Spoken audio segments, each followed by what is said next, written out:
ఇందులో మామూలుగా అయితే ఎవరు తెలుగుదేశం పార్టీ పోటీ పెట్టకూడదు. నైతిక విలువలు ఉన్న ఏ పార్టీ అయినా పోటీ పెట్టకూడదు. ఎందుకంటే 600 చిల్లర స్థానాలు మనం గెలిచినాం. వాళ్ళు గెలిచింది కేవలం 200 చిల్లర స్థానాలు వాళ్ళు గెలిచినారు.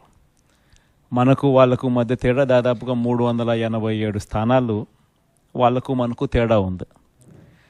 గెలిచిన వాళ్ళంతా కూడా మన పార్టీ గుర్తు మీద, మన పార్టీ జెండా మీద గెలిచిన వాళ్ళు. వాళ్ళ సైడ్ అయినా అంతే, మన సైడ్ అయినా అంతే. మరి అటువంటప్పుడు మెజారిటీ లేనప్పుడు ఎవరైనా కూడా పోటీనే పెట్టకూడదు. మామూలుగా మీ జగనే ముఖ్యమంత్రి స్థానంలో ఉండి ఇటువంటి పరిస్థితి కనుక ఉంటే, వాళ్ళకే కనుక మెజారిటీ కనుక ఉంటే అసలు మనం పోటీ పెట్టుండే వాళ్ళమే కాదు. ఎందుకు పోటీ పెట్టాలి? ఎందుకు డబ్బులు ఇచ్చి కొనుగోలు చేయాలి? వేరే పార్టీ గుర్తు మీద గెలిచిన వాళ్ళను ప్రజలు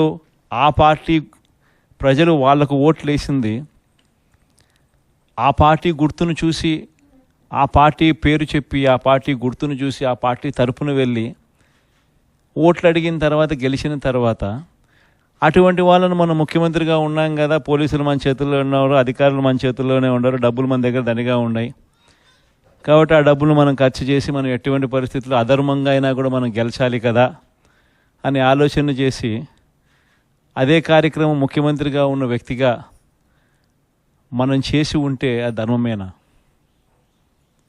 ఇది ధర్మం కాదు. చంద్రబాబు నాయుడు నైజం మాత్రం చూపిస్తానే ఉన్నాడు. ఈరోజు కూడా అధర్మంగా యుద్ధం చేసే కార్యక్రమం జరుగుతూనే ఉంది. అధర్మంగా యుద్ధం చేసే కార్యక్రమంలో భాగంగా మన పార్టీ తరపు నుంచి ఎవరైతే గెలిచినారో వాళ్ళందరికీ ఫోన్లు చేయడం, లేదా వాళ్ళ దగ్గరికి మనుషులను పంపించడం, నీకు 5 లక్షలు ఇస్తా, నీకు 10 లక్షలు ఇస్తా, వస్తావా అని పిలవడం, అడగడం. ఎంత మటుకు అంటే రాజకీయాలలో విలువలు అనేటివి పూర్తిగా అట్టడుగు స్థానంలోకి తీసుకొని పోయే కార్యక్రమం జరుగుతూ ఉంది. ఏ రోజైనా కూడా ఒక రాజకీయ నాయకుడు ఎదగాలంటే మాత్రం విలువలు, విశ్వసనీయతతో కూడిన రాజకీయాలు చేస్తేనే ఆ రాజకీయ నాయకుడు ఎదుగుతాడు. ఏ రోజైతే మనం మన క్యారెక్టర్ని అమ్ముకుంటామో, ఏ రోజైతే మనం విలువలను, విశ్వసనీయతను రెండింటినీ కూడా పక్కన పెట్టి రాజకీయాలు చేయాలని ఎప్పుడైతే మనం ఆలోచన చేస్తామో అప్పుడు ప్రజలకు సమాధానం చెప్పడం కథ దేవుడు ఎరుగు, ఇంట్లో కూడా మనకు గౌరవం ఉండదు. ఇంట్లో కూడా మనకు గౌరవము, వాల్యూ ఉండదు అన్న సంగతి ప్రతి ఒక్కరూ కూడా గుర్తుపెట్టుకోమని కోరుతా ఉన్నా. నేనైతే నా జీవితంలో రాజకీయాలు నేను అట్టే చేశా. నేను కాంగ్రెస్ పార్టీ నుంచి బయటకు వచ్చినప్పుడు వెనక్కి తిరిగి చూస్తే నా వెనకాల ఎవరు లేరు. నేను మా అమ్మ ఇద్దరమే బయటకు వచ్చింది. నాతో పాటు కొంతమంది ఎమ్మెల్యేలు వస్తామంటే కూడా నాతో పాటు రావాలనుకున్న ఎవరైనా కూడా రాజీనామా చేసి రావాలా అని చెప్పిన. ఈరోజు అక్కడి నుంచి మొదలు పెడితే కేవలం ఇద్దరం పార్టీ నుంచి బయటకు వచ్చి మొదలు పెడితే ఈరోజు దేవుని దయతో ప్రతి అడుగులోనూ కూడా విలువలతో కూడిన రాజకీయాలే చేశాము, విశ్వసనీయతతో కూడిన రాజకీయాలే చేశామని గర్వంగా తలెత్తుకొని కూడా చెప్పగలుగుతాం. ఎందుకు మొన్న ఎలక్షన్లే 2014 ఎలక్షన్ మీ అందరికీ గుర్తుండే ఉంటుంది. మనం ఓడిపోయాం ఆ ఎలక్షన్. ఓడిపోయేటప్పుడు కూడా నా దగ్గరికి చాలామంది వచ్చినారు, మన వాళ్ళే నా దగ్గరికి కూడా వచ్చినారు. మన మంచి కోసమే చెప్పారు, నా మంచి కోసమే చెప్పారు. అన్న చంద్రబాబు నాయుడు ఇష్టం వచ్చినట్టు అబద్ధాలు ఆడుతూ ఉన్నాడు, రైతులకు రుణమాఫీ అంటూ ఉన్నాడు, మహిళలకు రుణమాఫీ అంటూ ఉన్నాడు, ఇంటింటికి ఉద్యోగం అంటున్నాడు, ఉద్యోగం ఇకపోతే 2000 అంటున్నాడు, ప్రతి ఒక్కరికి 3 సెంట్ల స్థలం అంటూ ఉన్నాడు. ఈయన చంద్రబాబు నాయుడు అంటూ ఉన్నాడన్నా, మనం కూడా అనకపోతే ఎట్టా, మనం కూడా రైతులకు రుణమాఫీ చేయకపోతే చేస్తామని చెప్పకపోతే ఎట్టా, ఫస్ట్ చెప్పేసేయండి నా, మళ్ళీ సంగతి మళ్ళీ చూస్తాము అని నాతో కూడా చెప్పినారు. కానీ చెయ్యలేనిది, జరగనిది చెప్పడానికి మీ జగన్ ఇష్టపడలా, అబద్ధం చెప్పలా. అబద్ధం చెప్పనందుకు ఆ ఎన్నికల్లో మనం ఓడిపోయినాం. ఆ ఎన్నికల్లో మనం ఓడిపోయి ప్రతిపక్షంలో కూర్చున్నాం. దాని తర్వాత చంద్రబాబు నాయుడు పరిపాలన చేశాడు. అడ్డగోలుగా ఆయన చెప్పినవన్నీ అబద్ధాలు అని చెప్పి ప్రజలందరూ కూడా నమ్మేట్టుగా, ప్రజలందరికీ కనిపించేట్టుగా చంద్రబాబు నాయుడు అనే వ్యక్తి ప్రజలను మోసం చేశాడు అన్నది తెలిసేట్టుగా. ఆ తర్వాత 2019 ఎన్నికలు వచ్చేసరికి ఏకంగా చంద్రబాబు నాయుడు అనే వ్యక్తికి డిపాజిట్లు కూడా దక్కని అందువనమైన పరిస్థితులకి పోయాడు. 2019లో మళ్ళీ మనం అధికారంలోకి వచ్చినాం.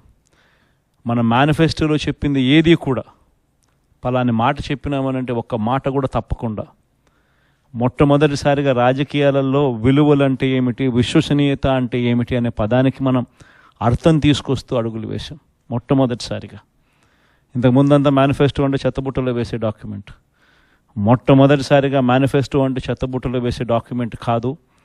మేనిఫెస్టో అని అంటే ఒక బైబిలు, ఒక భగవద్గీత, ఒక ఖురాన్ అని చెప్పి మొట్టమొదటిగా నిర్వచనం మారుస్తూ చెప్పిన ప్రతి మాట కూడా నెరవేర్చాం. ఒక 10% జనాభాలు మాత్రం చంద్రబాబు నాయుడు మోసాన్ని నమ్మారు. చంద్రబాబు నాయుడు క్యాంపెయినింగ్ ఇంటింటికి పోయినప్పుడు వాళ్ళ ఎమ్మెల్యేలు చేసిన క్యాంపెయిన్ పిల్లలు కనపడితే నీకు 15,000, నీకు 15,000, నీకు 15,000, నీకు 15,000 సంతోషమా అని అడిగే క్యాంపెయిన్. వాళ్ళ అమ్మ కనపడితే నీకు 18,000 సంతోషమా అని అడిగే క్యాంపెయిన్. వాళ్ళ ఇంట్లో ఇంకొక ఆడవాళ్ళు కనపడితే నీకు మళ్ళీ 18,000 సంతోషమా అని అడిగే క్యాంపెయిన్. వాళ్ళ ఇంట్లో ముసలోళ్ళు ఎవరైనా బయటకు వస్తే నీకు నెలకు 4,000 పెన్షన్ సంతోషమా అని అడిగే క్యాంపెయిన్. ఈ క్యాంపెయిన్తో, ఈ మోసంతో, ఈ ఆశతో ఓ 10% జనాదులు మన దగ్గర నుంచి దూరం అయ్యారు. కానీ మళ్ళీ ఏమైంది? మళ్ళీ చంద్రబాబు నాయుడు పాలన వచ్చింది.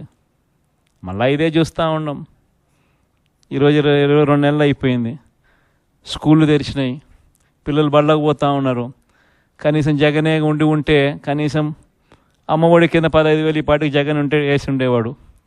ఆ 15,000 బాయా, ఈయన నీకు 15,000, నీకు 15,000, నీకు 15,000 అని ఇస్తానని చెప్పి అది బాయా. వ్యవసాయ పనులు ముమ్మరంగా సాగుతూ ఉన్నాయి. జగనే ఉంటే రైతు భరోసా కింద 13,500 చేతిలో పడేది. జగనే ఉంటే చంద్రబాబు వచ్చాడు, 20,000 ఇస్తానన్నాడు. ఆ 13,500 బాయా, ఆ 20,000 బాయా.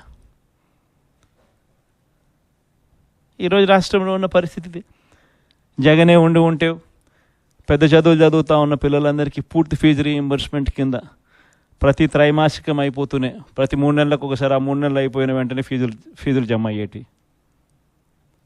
ఇప్పుడు జనవరి, ఫిబ్రవరి, మార్చి త్రైమాసికానికి సంబంధించి ఫీజులు ఎగిరిపోయినాయి. మామూలుగా జగనే ఉండుంటే మేలో పడి ఉండేటివి.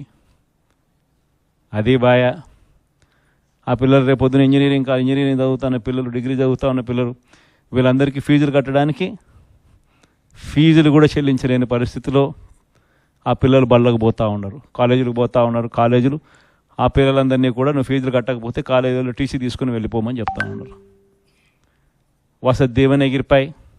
ఏప్రిల్లో జగనే ఉండుంటే వసతి దీవెన కింద ప్రతి తల్లికి సహాయం అందేది ఆ పిల్లాడు చదువుల కోసం. అది ఎగిరిపాయి.